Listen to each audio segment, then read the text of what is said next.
Salam alaikum. Sous forme des révisions du cours qui est diffusé sur la plateforme, je vais essayer d'être un peu rapide pour donner l'essentiel. Et pour cela, je vais commencer par le plan de la formation tout en entier. Comme vous le savez, pour le deuxième semestre de votre formation en informatique, elle consiste à découvrir un deuxième système qui est très efficace et destiné pour les statisticiens. Après avoir abordé les notions très avancées de SPSS, ce deuxième semestre il consiste à découvrir les grandes lignes du système SAS, Statistical Analysis System. Et donc nous allons commencer avec une petite introduction, puis nous allons aborder l'étape data, qui est une étape très importante pour ce système-là, qui vous permet de créer des tables SAS, les importer quelque part et d'effectuer des exportations, importations à partir des fichiers existants. La majorité de ces fichiers, ce sont des fichiers texte, Excel, CDS. Euh, Comment effectuer du codage d'une manière automatique, effectuer des calculs et fusionner des tables qui existent déjà, que ce soit fusion en ajoutant des informations ou en ajoutant des variables. La deuxième étape aussi, elle est très importante et qui est appelée PROC, ça veut dire procédure. Et bien entendu, derrière, il y a un traitement à réaliser. Donc, elle vous permet d'effectuer, de calculer une moyenne, d'effectuer un test de student ou effectuer une analyse en composante principale ou de régression. La troisième partie que vous allez aborder consiste à découvrir le langage IML, qui est un langage matriciel, et dedans, un ensemble de fonctions sont intégrées et elle vous permet principalement de créer des matrices, effectuer ou calculer l'inverse d'une matrice, calculer les valeurs propres, les vecteurs propres, et vous pouvez même aller jusqu'à la résolution d'un système d'équation qui est sous la forme une matrice A multipliée par un vecteur X égale à B. Bien sûr, l'inconnu ici X. Et enfin, une partie qui est très importante, c'est la partie que je trouve beaucoup plus avancée et un peu plus aussi compliquée. Il s'agit du langage de macro, le macro-langage de SAS. Maintenant, pour commencer avec le premier cours que vous avez déjà vu, il consiste à présenter dans un premier temps la fenêtre de SAS et puis à travers un simple exemple, vous allez commencer les premiers pas de l'utilisation de SAS et se familiariser avec les différentes fenêtres telles que la fenêtre de résultats, le journal, la création des tables SAS et comment effectuer des importations de données à partir des fichiers texte notamment. Alors, pour la fenêtre de SAS avec une fenêtre classique, il s'agit des fenêtres de SAS de la version 2002-2003. C'est les fenêtres de base, même si on se retrouve actuellement avec une version gratuite de SAS qui s'appelle SAS University Edition. Elle est très sophistiquée, mais derrière, vous avez ces différentes fenêtres-là. Alors, pour la fenêtre que vous avez ici, toujours c'est la fenêtre de la barre de menu qui contient toutes les opérations que vous pouvez effectuer avec le logiciel. Dans la partie à gauche ici, vous avez l'explorateur, bien sûr, l'explorateur qui vous permet de naviguer vers les différents emplacements sur votre ordinateur, sur flash disk, des lecteurs CD, etc. Aussi, un deuxième onglet qui est intitulé Résultats. Et bien sûr, elle vous permet de consulter les différents résultats qu'on vient de réaliser avec notre système. De l'autre côté, vous avez différentes fenêtres. Bon, la première fenêtre ici, il s'agit d'un journal. Donc, bien sûr, tout ce que vous allez réaliser pendant la session sera illustré ici.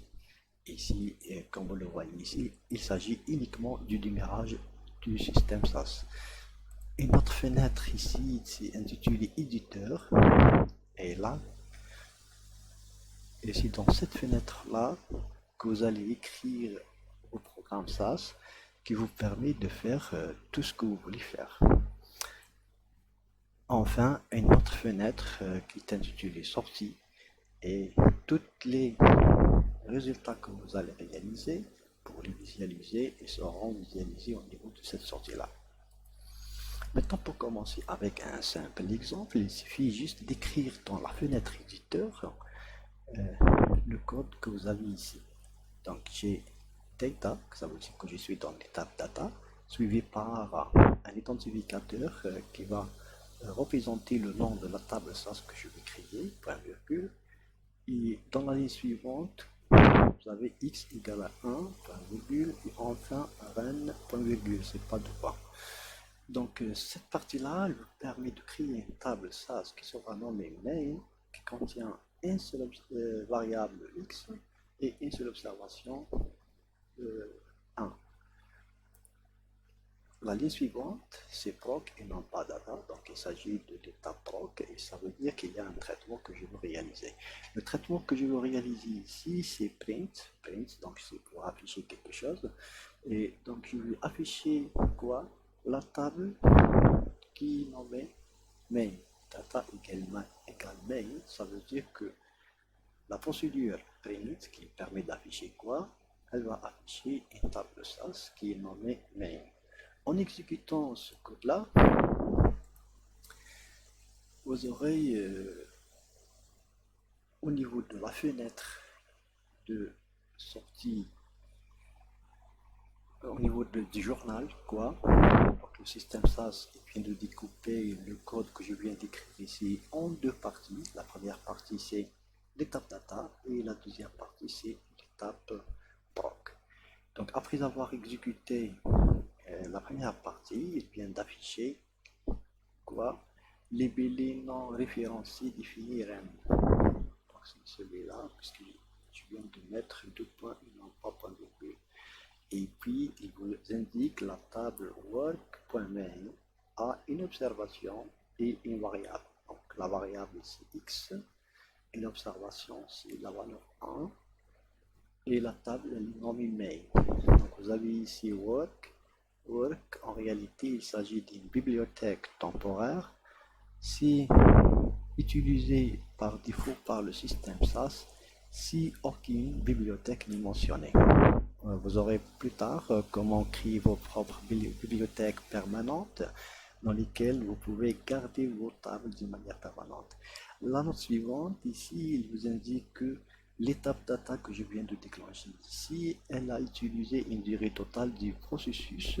Pour le temps réel, c'est 0,15 secondes et pour le temps du processeur, c'est 0,03 secondes. La deuxième partie, qui est l'étape PROC que je viens d'exécuter, c'est celle-là. Il nous indique comme indication quoi? Une observation copiée dans la table work.main qui vient de l'afficher au niveau de la sortie. Et la procédure qu'on vient de déclencher, l'IAPrint, a utilisé une durée de 0,25 secondes pour le temps réel et un temps de 0,03 secondes. Et l'affichage, si vous consultez la sortie, la fenêtre de sortie vient d'afficher sous forme d'une table intitulée avec la variable nombre d'observations et la variable x que nous avons. La première observation a comme valeur 1 pour la variable x. Donc si vous voulez, dans la partie à gauche, si vous cliquez sur résultat, il n'y a qu'un seul résultat qu'on vient de déclencher et voilà ce que vous aurez. Par la suite, pour enrichir notre table, je vais ajouter une autre variable que ce sera y et elle aura comme valeur 25. Donc en exécutant ce code-là, vous aurez dans le journal la même chose que avec la procédure précédente, l'exécution précédente, et cette fois-ci au niveau de l'affichage de ce troisième résultat qui est print pour le système SAS et le contenu de cette table-là, cette fois-ci, vient d'ajouter la colonne Y qui contient la valeur 25 qu'on vient d'ajouter. Bien sûr, il s'agit de la même table main puisqu'on vient de l'écraser.